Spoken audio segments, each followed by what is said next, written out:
আল্লাহ রাসূল সাল্লাল্লাহু আলাইহি সাল্লামের কাছে এরা হাজির গিয়ে জানাই, ও মুহাম্মদ সাল্লাল্লাহু আলাইহি সাল্লাম, সবাই বলুন সাল্লাল্লাহু আলাইহি সাল্লাম, আপনার রবের পরিচয়টুকু শোনান। রবের পরিচয়।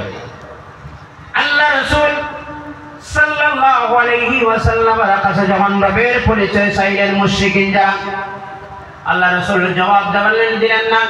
সঙ্গে সঙ্গে তাদের জবাব দিতে আল্লাহ রাব্বুল আলামিন বলেন, কুল হুয়াল্লাহু আহাদ আল্লাহুস সামাদ লাম ইয়ালিদ ওয়া লাম ইউলাদ ওয়া লাম ইয়াকুল লাহু কুফুয়ান আহাদ।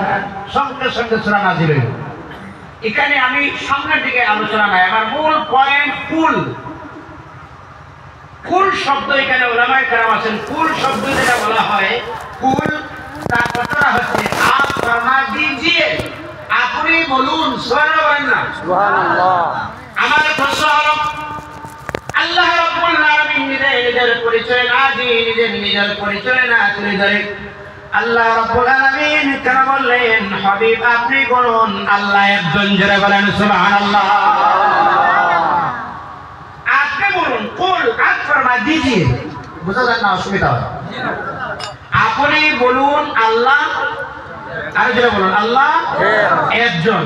আচ্ছা, সরাসরি যদি আল্লাহ বলতেন আল্লাহু আহাদ আল্লাহুস সামাদ লাম ইয়ালিদ ওয়া লাম ইউলাদ, এইভাবে যদি সূরাটা থাকতো, কুল শব্দটা না থাকিয়া যে আল্লাহ একজন, শুধুমাত্র আপনি বলুন যে শব্দ ওটা সরল, তার তরজমা আল্লাহ একজন, বাকি সব তরজমা ঠিক আছে। শুধুমাত্র বলুন শব্দটা, আপনি বলুন, এই শব্দটা থাকলো না, আল্লাহ একজন পরিচয় সব তখন ঠিক ছিল। এখন এখানে তার কারণ কি? আল্লাহ রাব্বুল আলামিন রাসূল সাল্লাল্লাহু আলাইহি সাল্লামের সম্বোধন করে বললেন, আপনি বলুন। কথা বুঝতে পারছেন না? বোঝা গেছে না? আল্লাহ নিজে যদি বলতেন আল্লাহু আহাদ আল্লাহুস সামাদ লাম ইয়ালিদ ওয়া লাম ইউলাদ ওয়া লাম ইয়াকুল লাহু কুফুয়ান আহাদ, এই কথা আল্লাহ রাব্বুল আলামিন নিজে না বলি আল্লাহ বলেন আপনি বলুন।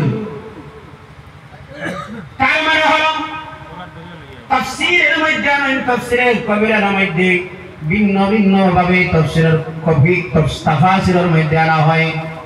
আল্লাহ রাব্বুল আলামিন বলেন, হাবিব আমার পরিচয় আমি নয়, আমার পরিচয় আপনার জবান দিয়ে বিশ্ববাসী মানুষের কাছে তুলে ধরেন। সুবহানাল্লাহ। তার মানে হলো আল্লাহ রাব্বুল আলামিনের ওয়াহদানিয়ত, আল্লাহর পরিচয় যে জায়গা থেকে পাইলাম, আর সেই জায়গার কোন জায়গা নয়, সেই জায়গা হচ্ছে মদিনা ওয়ালা না হয় বিশ্বের মানুষ জানতো না আল্লাহ একজন না দুইজন। সুবহানাল্লাহ। গোটা বিশ্বের মানুষ এই কথাটা জানতো না যে আল্লাহ কয়জন, একজন না দুইজন না তিনজন। আল্লাহ রাসূলের মারফতে, রাসূল সাল্লাল্লাহু আলাইহি সাল্লামের বায়ায় আমরা জানলাম আল্লাহ কয়জন। আর যে বলেন আল্লাহ কয়জন? একজন।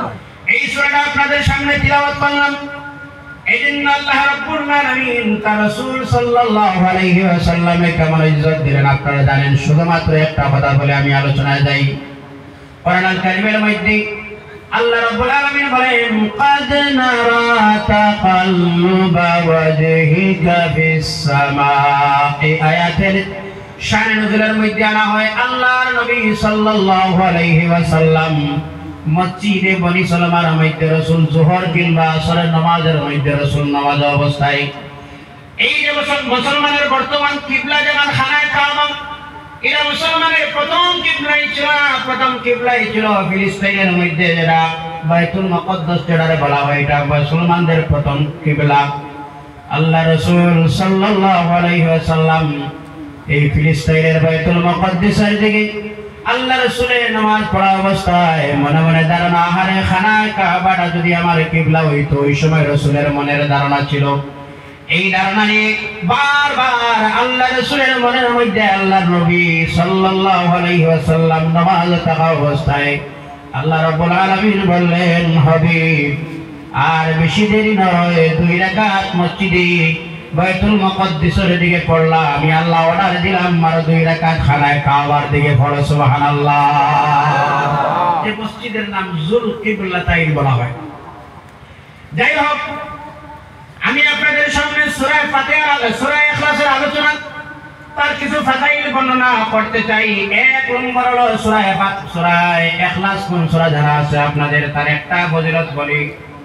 একজন সাহাবী ছিলেন, এই সাহাবী মসজিদের আনসারী সাহাবী ছিলেন, মসজিদের ইমাম ছিলেন। তিনি নামাজ পড়া অবস্থায় যখন নামাজের মধ্যে দাঁড়ানোর সঙ্গে সঙ্গে প্রথমে সূরা ইখলাস পড়েন, তারপরে আরেকটা সূরা পড়েন।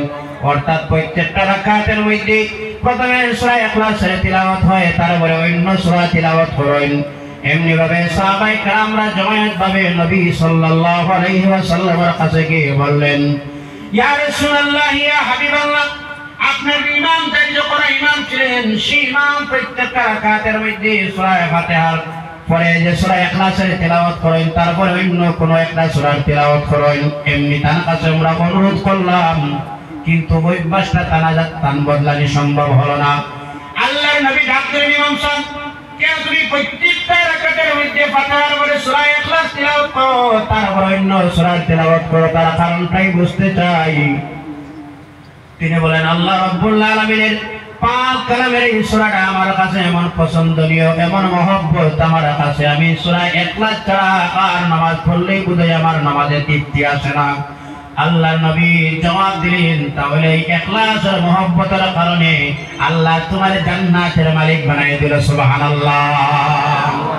ও আমার যুববন্ধুরা, বাবাজান শোনো, বেশি লম্বা আমল নয়। সূরা ইখলাস যদি আমরা তিলাওয়াত করি, ঘন্টা পরিমাণ সময় লাগে না, 5 মিনিটও সময় লাগে না, অতি সংক্ষিপ্ত সূরা আমরা তিলাওয়াত করি। আল্লাহর নবী সাল্লাল্লাহু